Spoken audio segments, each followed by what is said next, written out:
Meus irmãos, a paz do Senhor, para mim é um grande prazer estar aqui mais uma vez com os irmãos.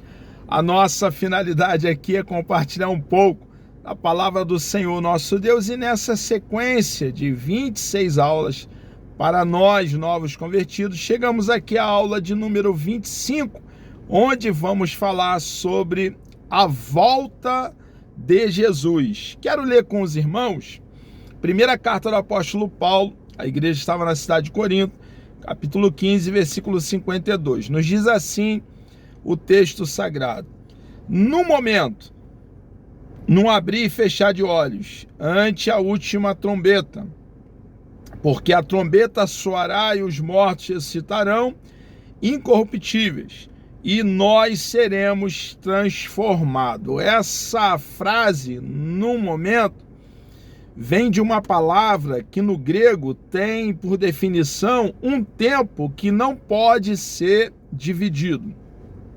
Se nós pegarmos aí 2 segundos, 1 segundo para a esquerda, 1 segundo para a direita, 2 segundos pode ser dividido. 1 segundo também pode ser dividido. Vai chegar em um momento, numa ordem decrescente, que chegaremos a um tempo em que não poderá ser dividido, e é esse tempo que não pode ser dividido que o texto aqui está fazendo alusão. Então, será em um tempo que não pode ser dividido, irmãos, que acontecerá de o nosso Senhor e Salvador Jesus Cristo nos arrancar com força aqui dessa terra. O arrebatamento é uma doutrina muito bem fundamentada biblicamente. O dia, a hora, a ocasião, nós não sabemos. Entendemos sim pelos acontecimentos que está próximo, mas essa verdade está calcada e muito bem fundamentada biblicamente, como ficará bem claro aqui na lição de hoje.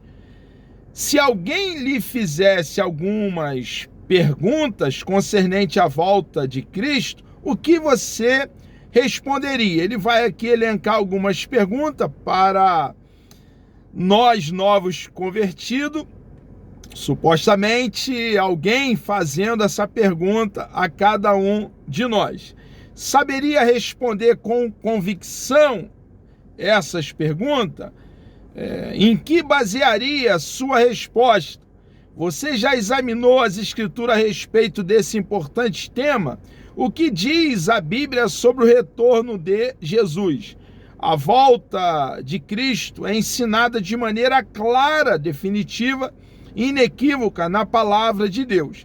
Se você estudar a Bíblia minuciosamente, de forma aí pormenorizada, é o que ele está dizendo, descobrirá que depois da doutrina da expiação mediante o sangue de Cristo, não há verdade tão proeminente como a referente à segunda vinda de Cristo. Então, para respondermos algumas perguntas que possivelmente nos farão enquanto nós pregarmos o Evangelho, essa lição tem o escopo de nos trazer esclarecimento, e para também estarmos aí bem arraigado, fundamentado, enraizado na nossa fé, que tendo a Bíblia Sagrada como nosso manual, então estamos piamente convictos da verdade de Deus para a nossa vida.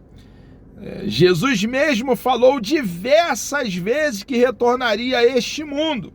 Até os anjos deixaram sua mensagem sobre esse grandioso evento.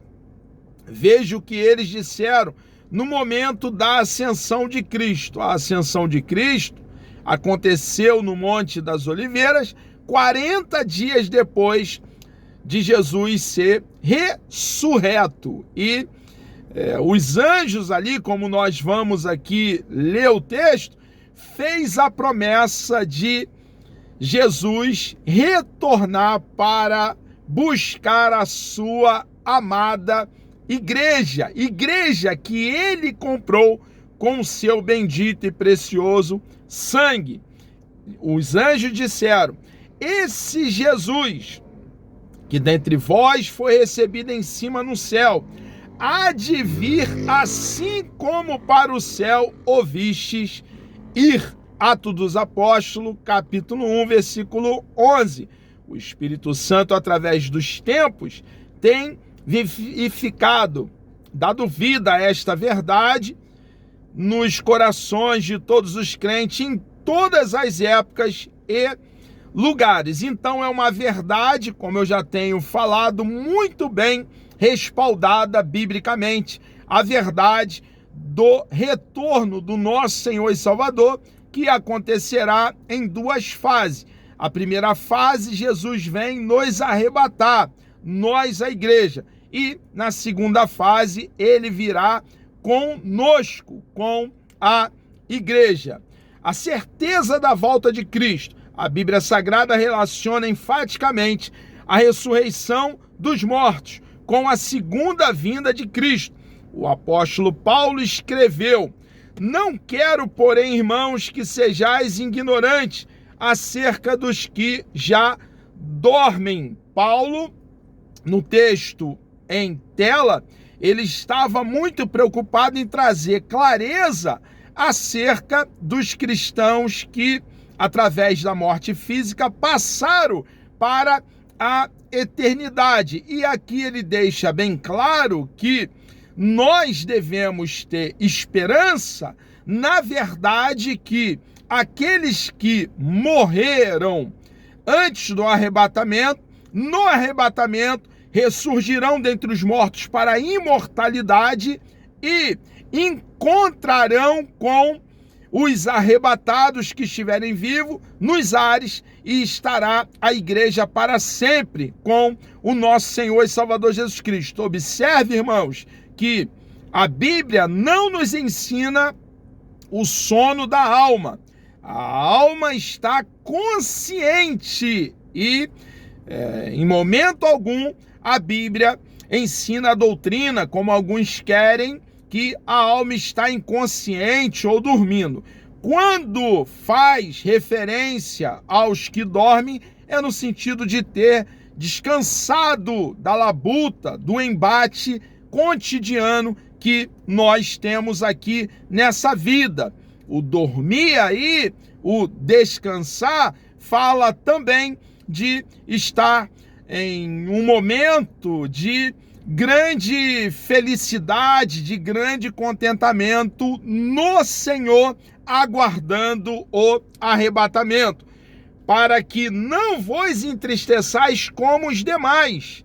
O não crente em Jesus se entristece de uma maneira a arrancar o cabelo da cabeça, de uma maneira em ficar apavorado, descontrolado.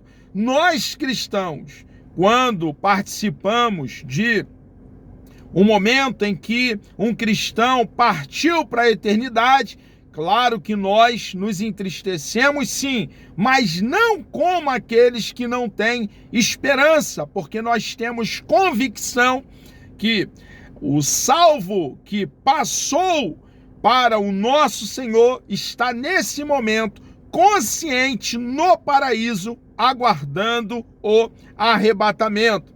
Que não tem esperança, aqueles que não têm esperança se entristecem de uma forma completamente diferente de nós que cremos na ressurreição dos mortos. Porque se cremos que Jesus morreu e ressuscitou, assim também aos que em Jesus dormem, Deus os tornará a trazer com ele, porque o mesmo Senhor descerá do céu com alarido e com voz de arcanjo e com a trombeta de Deus, e os que morreram em Cristo ressuscitarão primeiro. Depois nós, os que ficarmos vivos, seremos arrebatados juntamente com ele nas nuvens, a encontrar o Senhor nos ares, e assim estaremos sempre com o Senhor. 1 Tessalonicenses, capítulo 4, versículo 13, versículo 14, e o 16 e o 17.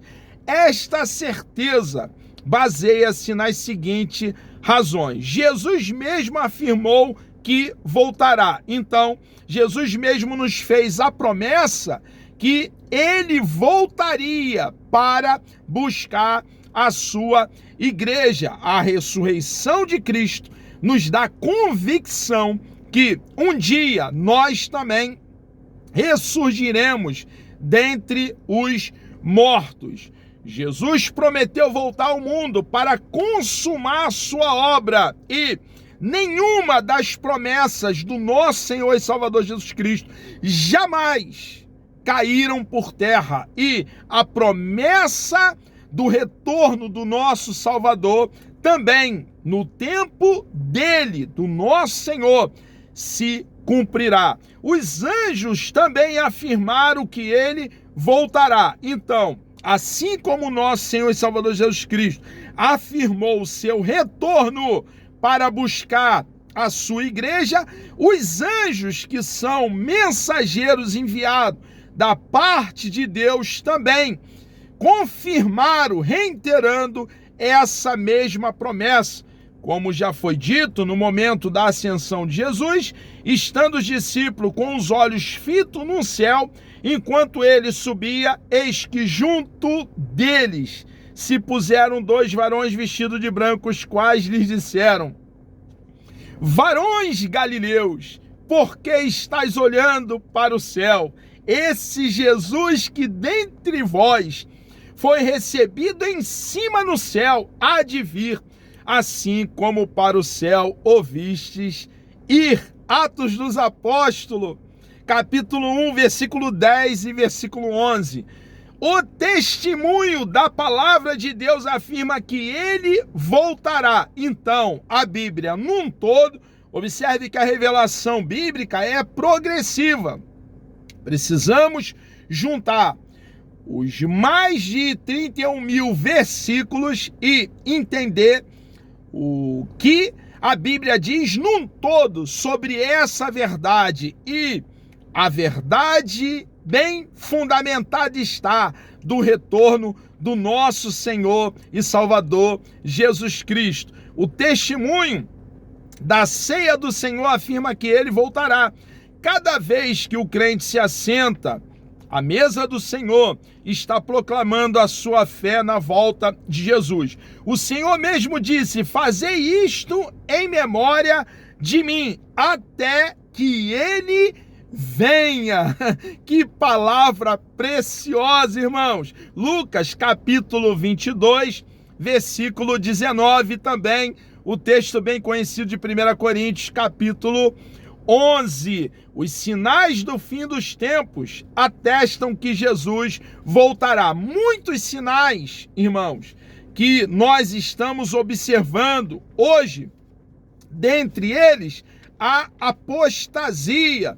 Dentre eles, o amor de muito tem se esfriado. Estão aí e apontam para o arrebatamento.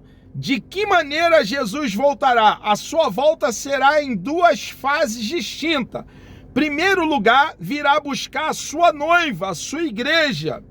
Isto é, abruptamente, no momento, num abrir e fechar de olhos. Levará os que se acharem preparados para a sua vinda. Esse preparo para a vinda do Senhor é estar arraigado, fundamentado, enraizado, plantado em Cristo, agarrado no eterno Filho de Deus, na segunda pessoa da Santíssima Trindade, vivendo nele, no nosso Senhor e Salvador Jesus Cristo. Já a segunda fase diz respeito à revelação de Cristo em glória, ocasião em que nosso amado Salvador descerá no Monte das Oliveiras.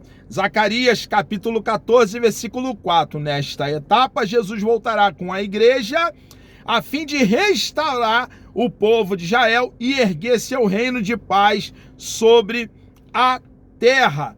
Quando se dará a segunda vinda de Cristo? Não sabemos o dia nem a hora. Só o nosso Senhor e Salvador Jesus Cristo, o nosso Deus, sabe o dia e a hora. Jesus buscará a sua igreja antes que venha a grande tribulação. Com o arrebatamento, de forma simultânea, desencadeará muitos acontecimentos. E dentre desses acontecimentos, a grande tribulação. Então, o arrebatamento acontece e aqui na terra se dará início aos anos de grande tribulação. A volta de Cristo constitui esperança e consolo para o crente. Irmãos, nós que cremos em Cristo de todo o coração, guardamos bem aceso em nosso coração essa marca indelével, perene, eterna, que jamais pode ser apagada, a bendita esperança do retorno do nosso Senhor e Salvador Jesus Cristo. O olhar do crente fiel deve percorrer os céus, aguardando a bem-aventurada esperança e o aparecimento da glória do grande Deus e nosso Senhor Jesus Cristo. Tito, capítulo 2, versículo 13. Anelamos e esperamos o Filho de Deus que virá desde os céus. Assim também, diz o texto, Cristo, oferecendo-se uma vez para tirar os pecados de muitos, aparecerá a segunda vez sem pecado aos que o esperam para a salvação. Hebreus, capítulo 9, versículo 28. A volta de Cristo, então, constitui esperança e consolo para o crente. A bendita esperança, consolo para o crente. A volta do Senhor Jesus também é motivo de consolo para todos os crentes. Veja o que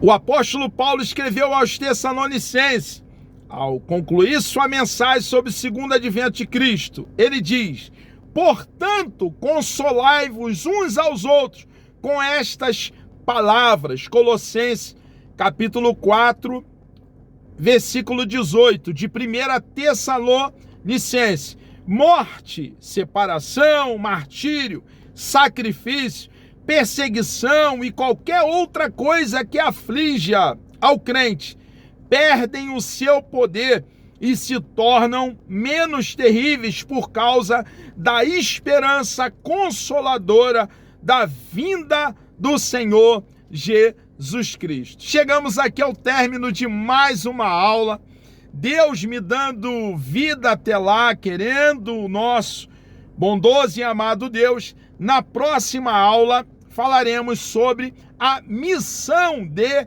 discipular. Que Deus vos abençoe. Vamos orar?